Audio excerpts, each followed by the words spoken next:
বলা হয়েছে যে মুখের কথা যথেষ্ট হবে না, আমলবিহীন। এটা অত্যন্ত গুরুত্বপূর্ণ কথা। তাদের মধ্য থেকে আরেকটা উক্তি হচ্ছে আল আউজাই, তিনি বলতেন লা ইয়াস্তাকিমুল ঈমান ইল্লা বিআমালিন, কোন ব্যক্তির ঈমান গ্রহণযোগ্য হবে না তার আমলবিহীন। তার মানে সে অন্তরে ধারণ করে আল্লাহ আছে, পরকাল আছে, কিন্তু এর উপরে কোনো আমলই করে না। বলছে লা ইয়াস্তাকিমু, তার ঈমান প্রতিষ্ঠিত হবে না। আপনি কি মনে করেন? একটা জিনিস আপনারা ঠিকই বুঝবেন যদি এইভাবে উদাহরণ দিই। একটা হিন্দু বিশ্বাস করে মুহাম্মদ সাল্লাল্লাহু আলাইহি সাল্লাম আল্লাহর রাসূল, বিশ্বাস করে উপরওয়ালা একজন আছে, ও জীবনে কোনোদিন মুখ দিয়ে লা ইলাহা ইল্লাল্লাহ বলে না। ওকে যদি বলেন ও বলবেন, আচ্ছা বলেন তো ওর হুকুম কি? ওকে মুসলিম হিসেবে গণ্য করবেন? গণ্য করবে না। এই যে মুখে প্রকাশ করা, এটাই হচ্ছে বাহ্যিক আমল।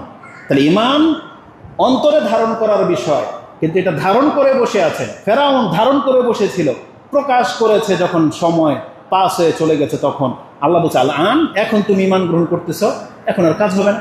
তাহার মানে আল্লাহ সুবহানাহু ওয়া তাআলা আমাদেরকে জানিয়ে দিয়েছেন ঈমান থাকতে ঈমানকে প্রকাশ করতে হবে। ঈমান ধারণ করে নিয়ে আপনি বসে থাকবেন, এটা নাজাতের মাপকাঠি না। তো তাদের এই কথাগুলো কতটা গভীর আপনি কি মনে করেন? লা ইয়াস্তাকিমুল ঈমান ইল্লা বিআমালিন, আমলবিহীন ঈমান গ্রহণযোগ্য হবে না। আরেকজনের উক্তি হচ্ছে ওয়ালা ইয়াজুজুল কাউলু ইল্লা বিআমালিন, মুখের কথা যথেষ্ট হবে না আমলবিহীন।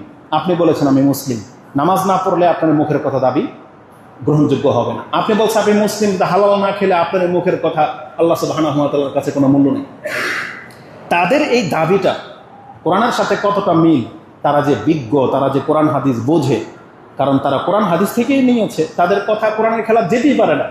কোরআনে তাদের সম্পর্কে ইঙ্গিত রয়েছে। আল্লাহ সুবহানাহু ওয়া তাআলা আমাদেরকে সূরা ফাতির 35 নম্বর সূরার 10 নম্বর আয়াতে উল্লেখ করেছেন মান কানা ইউরিদুল ইজ্জাহ ফালিল্লাহিল ইজ্জাতু জামিয়া, যেই ব্যক্তি সম্মান চায় তাহলে সে জেনে রাখো সম্মানের মালিক একমাত্র আল্লাহ।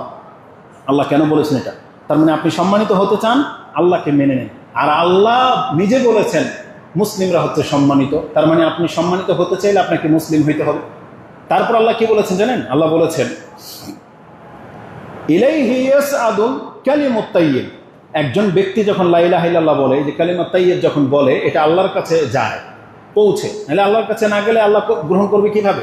আল্লাহ বলছে ইলাইহি ইয়াসআদুল কালিমুত তাইয়্যিব, আল্লাহর কাছে কালেমাটা পৌঁছে। কিন্তু তারপরে কি হয়? আল্লাহ সুবহানাহু ওয়া তাআলা বলেছেন ইলাইহি ইয়াসআদুল কালিমুত তাইয়্যিব ওয়াল আমালুস সালিহু ইয়ারফাউ, তবে এই কালেমাটাকে আল্লাহর কাছে পৌঁছায় তার সৎকর্ম। তার মানে একজন ব্যক্তি যখন মুখে বলে লা ইলাহা ইল্লাল্লাহ, তারপর যদি কর্ম না করে, এটা মুখে যদি স্বীকার না করে, সময় পেল সালাত যদি না পড়ে, আল্লাহ বলতেছেন তাহলে ওর এই কালেমাটা ওর মধ্যেই থেকে যাবে, এই আকাশের নিচেই থেকে যাবে। কারণ আকাশ ভেদ করে আল্লাহ পর্যন্ত পৌঁছাবে তার কর্ম এটাকে আল্লাহ পর্যন্ত পৌঁছাবে। ইলাইহি ইয়াসআদুল কালিমুত তাইয়্যিব ওয়াল আমালুস সালিহু ইয়ারফাউ, তার ভালো কর্ম এই তার ঈমানটাকে আল্লাহ পর্যন্ত পৌঁছায়। তার মানে ঈমান নিয়ে শুধু বসে থাকলে চলবে না, আমাদেরকে জানিয়ে দেওয়া হয়েছে যে আমাদের ঈমানের সাথে আমাদেরকে আমল করতে হবে। তো এই কথাগুলা প্রমাণ করে যে একজন মুসলিম শুধু মুখে বললে চলবে না। আমি আপনাকে কালেমার কথাটা স্মরণ করি দিই। এই যে যারা বলেন না যে লা ইলাহা ইল্লাল্লাহ বলছি, তো এটা বললেই তো না যা, আপনি এটার অর্থ জানেন? আপনি কি জানেন কোরআনের একটা আয়াত আরেকটা আয়াতের ব্যাখ্যা করে, একটা হাদিস আরেকটা হাদিসের মধ্যে স্পষ্ট করে? মানে লা ইলাহা ইল্লাল্লাহ মানে কি, এটা একটা জায়গায় বলা হয়েছে লা ইলাহা ইল্লাল্লাহ, কিন্তু অন্যান্য হাদিসগুলোতে কি আছে? একটা হাদিস নিয়ে নেন, এটাও ইমাম বুখারী এবং মুসলিম ঈমানের অধ্যায়ে এনেছেন। ইমাম মুসলিমের ভাষাটা শুনেন যে রাসূল কি বলেছেন। আনিন নবী সাল্লাল্লাহু আলাইহি ওয়াসাল্লাম قال বুনিয়াল ইসলামু আলা খামস, ইসলামের বুনিয়াদ কয়টা? 5টা। মানে ইসলামটা 5টা স্তম্ভের উপরে টিকে আছে। প্রথমটা কি? শাহাদাতু আল্লা ইলাহা ইল্লাল্লাহ। এই যে প্রথমটা যে মুখে লা ইলাহা ইল্লাল্লাহ বলা, ওয়া আন্না মুহাম্মাদুর রাসূলুল্লাহ, এবং মুহাম্মদ সাল্লাল্লাহু আলাইহি সাল্লাম আল্লাহর রাসূল, এই যে কালিমার প্রথম বাক্যটা, এটার মানে কি? এই হাদিসের মধ্যে বাক্যটা নাই। এখানে কি আছে জানেন?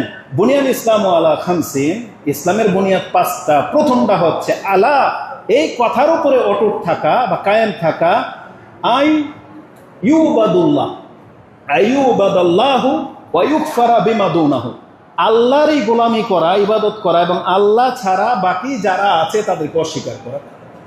তাহলে এখানে তো লা ইলাহা ইল্লাল্লাহ অর্থটাই করা হয়েছে এইভাবে যে আপনি লা ইলাহা ইল্লাল্লাহ বলা মানে হচ্ছে এক আল্লাহরই গোলামি করা, আল্লাহর ইবাদত করা এবং আল্লাহ ছাড়া বাকি যার গোলামি করা হচ্ছে এগুলোকে অস্বীকার করা। তাহলে আপনার ইবাদতটা কোথায়? আপনি ভুল ধারণায় বসে আছেন যে বলছেন লা ইলাহা ইল্লাল্লাহ, মুখে বলতেছেন কিন্তু খাচ্ছেন হারাম। বেনামাজি হয়ে বসে আছেন, বলতেছেন লা ইলাহা ইল্লাল্লাহ, তাহলে আপনি তো বুঝেনি নেই কথা, বুঝেনি নেই যে লা ইলাহা ইল্লাল্লাহর দাবিটা কি। একজন ব্যক্তি যখন বোঝে কোন একটা কথা, যেমন আপনাদেরকে যখন বলা হয় তাকবীর, যেমন আমাদের ওয়াজ মাহফিলগুলোতে বলা হয় লিল্লাহি তাকবীর, এখন সবাই একটা কি বাক্য বলে? আল্লাহু আকবার বলে, তাই না? কেন আল্লাহু আকবার বললো? সুবহানাল্লাহ তো বলতে পারতো, আলহামদুলিল্লাহ বলতে পারতো না? ও আল্লাহু আকবার কেন বললো? তার মানে ও বুঝছে যে আমাকে তো তাকবীর পাঠ করতে বলা হয়েছে, এখানে বিসমিল্লাহ বলতে বলা হয়নি। তাহলে যখন একজন ব্যক্তি কোনো একটা শব্দ বুঝবে, তার রিপ্লাইটা ওইটা আসবে। তাহলে আপনি যখন বুঝতেন লা ইলাহা ইল্লাল্লাহ এটা অর্থ যদি বুঝতেন, তাহলে ওই যে মসজিদের মাইক থেকে যখন বলা হয় হাইয়া আলাস সালাহ, এটাই হচ্ছে লা ইলাহা ইল্লাল্লাহ, হাইয়া আলাল ফালাহ, এটাই তোমার মুক্তি। কিন্তু এটা আপনি কেন বুঝেন নাই? এই জন্য আপনি রিপ্লাইও দেন নাই। তখন আপনি মসজিদ রেখে দিয়ে খেলার ময়দানে এখনো বসে আছেন। কেন? আপনি লা ইলাহা ইল্লাল্লাহটা বুঝেন নাই। বরং এখানে বলা হয়েছে আলা আইয়ুবাদাল্লাহ, আল্লাহর ইবাদত করা, এটাই হচ্ছে লা ইলাহা ইল্লাল্লাহ। ওয়ায়ুকফারা বিমা দুনাহু, আর আল্লাহ ছাড়া যা কিছু সবকে অস্বীকার করা। এটা ইমাম মুসলিম কোট করেছেন 1 নম্বর অধ্যায়ের 20 নম্বর হাদিস। তাহলে কোরআন এবং হাদিসের এই দাবি, এটাই হচ্ছে কোরআন এবং সুন্নাহ এবং সালাফদের দাবি, যে শুধু মুসলিমের ঘরে জন্ম নিলেই নাজাত পাওয়া যায় না, মুসলিম হতে হয়। মুসলিম হতে বলা হয়েছে। আর মুসলিম হতে হলে কি লাগবে? ইসলাম সম্পর্কে জ্ঞান লাগবে। আর যার যতটা জ্ঞান আছে সেটাকে কাজে লাগাইতে হবে। আপনি জেনে গেছেন আমি এখানে পা দেওয়াটা হারাম, মানে এই যে সুদি যে সিস্টেমগুলো আছে, আপনি জানেন যে এইভাবে লাভ খাওয়া হারাম, তাহলে বেঁচে যান। ইলম লাগবে, আর এলেম আছে, বেঁচে থাকতে হবে। এটা হচ্ছে ইসলামের দাবি। তো ইবাদতের গুরুত্ব অপরিসীম। ইবাদতবিহীন কোনো ব্যক্তি আল্লাহর কাছে মুসলিম হিসেবে পরিচয় পাবে না। এটা যতদূর যেই ব্যক্তি জানবেন, মেনে নেবেন, ততটাই কল্যাণ। এই জন্য আসুন আমাদেরকে ইবাদতের দিকে ফিরে আসতে হবে। ইবাদত সম্পর্কে দ্বিতীয় যে বিষয়টা বলবো সেটা হচ্ছে, অধিকাংশ মানুষ ইসলাম জানে, কেউ বলবে না যে আমি ইসলাম জানি না, বরং হুজুরদের চেয়ে ফতুয়ার ক্ষেত্রে তারা আগে, তারা সব হালাল হারাম বোঝে অনেক ক্ষেত্রে।